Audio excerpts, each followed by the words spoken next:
राधे राधे। आप सभी को आशा करती हूँ कि आप लोग भी बहुत ही अच्छे होंगे। भगवान करे आप सब खुश रहो। आप लोगों से कुछ बात कहना चाहूँगी क्योंकि अभी ये 13 मई को 2026 में यूपी में प्रतापगढ़ साइड या बरेली की तरफ कुछ ऐसी घटनाएं हुई हैं कि जो न्यूज़ और मीडिया वालों ने मतलब बिल्कुल रिकॉर्ड नहीं करा है। तो हमारा कहने का मतलब ये है कि उस दिन का तूफ़ान रहा होगा ज़्यादा से ज़्यादा 15 मिनट के आसपास।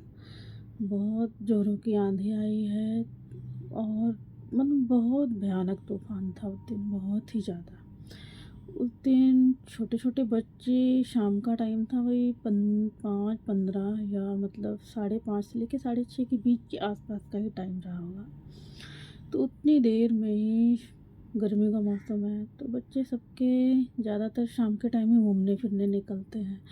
तो गांव में ज़्यादातर लोग छोटी छोटी बकरियां चराने निकल जाते हैं, गाय लेके चले जाते हैं। तो उस टाइम सब ज़्यादातर छोटे छोटे बच्चे ही अपने माँ बाप से जुदा हुए हैं, इनकी गोश्त सुनी हुई है।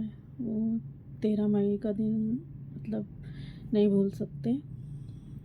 तो मैं आप लोगों से यही कहना चाहूँगी, जब कभी भी ऐसा हल्का फुल्का तूफ़ान देखो या बारिश से बादल देखो तो अपने बच्चों को पहले आप कहीं भी हो उनको आप पहले बुलाओ।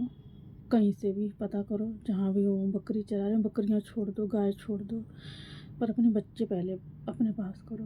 क्योंकि बच्चे हैं तो सब कुछ है, नहीं तो कुछ भी नहीं है। तो बहुत सारे बच्चे उस दिन अपने माँ बाप से जुदा हुए हैं। किसी किसी के घरों में तो जैसे 2 बच्चे हैं ना, तो दोनों एक साथ ही पूरे हो गए हैं। किसी के ऊपर दीवार गिर गई, किसी के ऊपर पेड़ गिर गया, वो भी रास्ते में, ये नहीं कि उनका घर खुद का, मतलब बाहर से जैसे भागते हुए आ रहे हैं। अचानक ही ऐसा तूफान आया कि कोई कुछ नहीं कर सका। गाय भैंस तो गई ही हैं, लेकिन सबसे ज़्यादा बच्चों को ही नुकसान हुआ है।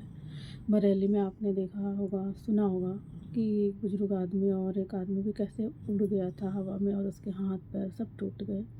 तो सिर्फ वो तो न्यूज़ में आया है, लेकिन जो छोटे छोटे बच्चे गांव में हुए हैं उनके बारे में कोई न्यूज़ नहीं है। तो मैं यही कहना चाहूँगी, बारिश और ये तो अभी जो मई जून का महीना है, इसमें हम अपने बच्चों को अपने से बिल्कुल जुदा मत करो। कहीं भी है उनको अपने पास बुला के रखो।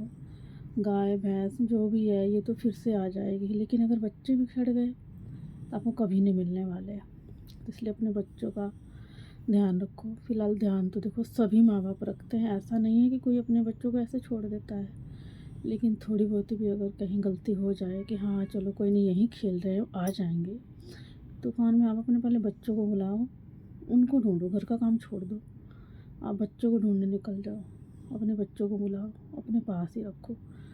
जीना मरना जो भी होगा आपके कम से कम साथ तो रहोगे आप। राधे राधे।